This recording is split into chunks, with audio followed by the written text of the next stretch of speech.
మేఘచంద్రుడు ఎక్కడా? మంచెల్లకి కనపడతాడంట. చెట్టు మీద నుంచి తోసి చంపేస్తాను.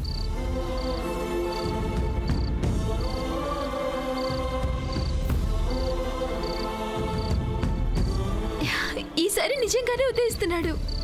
నేను నమ్మను. అమ్మ తోడు. చూడండి చూడండి.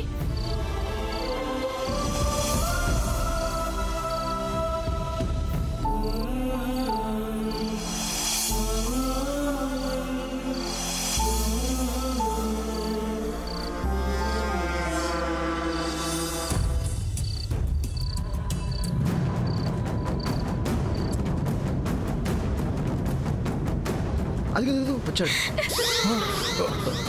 ఏమైంది? వచ్చాడు వచ్చాడు వచ్చాడనే అరిశాడు. నిన్ను కాదు, చంద్రుణ్ణి.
స్వామి, సుబ్బు హత్య కేసులో అసలు హంతకుడిని పట్టుకోవడానికి ఒక బలమైన సాక్ష్యం దొరికేలా చూడు.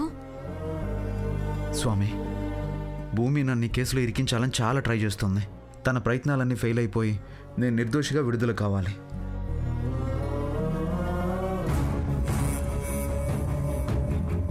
ఎలాగైనా సెల్ ఫోన్ కొట్టేయాలి.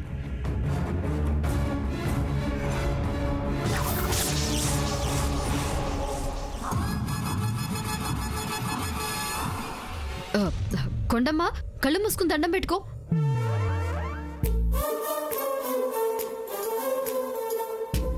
అబ్బా ఆశ, నాను కళ్ళు మూసుకుంటే నా బాగులో నుంచి జంతికలు చకోడీలు కొట్టేద్దామని కదా. నీ బొంద.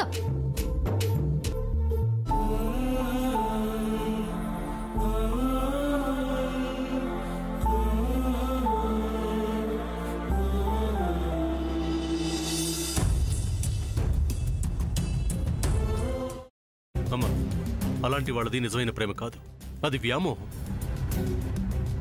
ఎగ్జాక్ట్లీ చిన్నత్త, నిజంగా ప్రేమించుకున్న వాళ్ళు అలా చేయరు. ఎంత మనసు విరిగిపోతే కన్న కూతుర్ని పట్టుకొని మా దృష్టిలో చచ్చిపోయా ఉంటుందా తల్లి? అది సరే అమ్మా, తన కూతురుతో తన మాట అనేటప్పుడు ఆమె మాటల్లో వ్యథ, కళ్ళల్లో బాధ గమనించావమ్మా? పెద్దబాబుకు బర్త్డే విషెస్ చెప్పు కూడా వెళ్ళాం కదా. ఊరికే ఎలా కాలిపోతుంది? మంట పెడితేనో పడితేనో తగలబడుతుంది.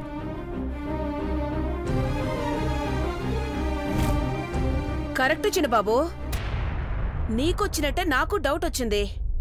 పార్వతే షర్టును తగలబెట్టిందనుకుంటా.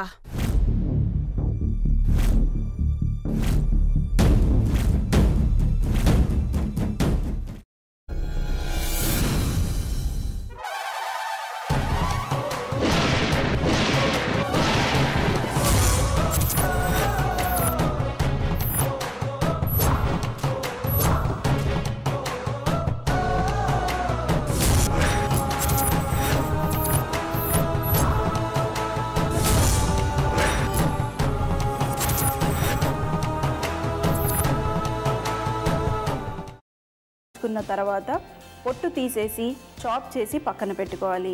ఒక ప్యాన్లో కొద్దిగా నూనె వేడి చేసి అందులో ఆవాలు, మినప్పప్పు, శనగపప్పు, కరివేపాకు, సన్నగా తరిగి పెట్టుకున్న ఉల్లిపాయలు వేసుకుని 1 నిమిషం పాటు వేయించుకోవాలి. ఆ తర్వాత కాల్చి కట్ చేసి పెట్టుకున్న వంకాయని కూడా అందులో వేసుకుని బాగా మిక్స్ చేసి బౌల్లోకి ట్రాన్స్ఫర్ చేసుకుని అందులో తగినంత చిక్కటి పెరుగు లేదా పల్చటి పెరుగు వేసుకుని మిక్స్ చేసి అన్నంతో కానివ్వండి, చపాతీతో కానివ్వండి సర్వ్ చేసినా చాలా బాగుంటుంది.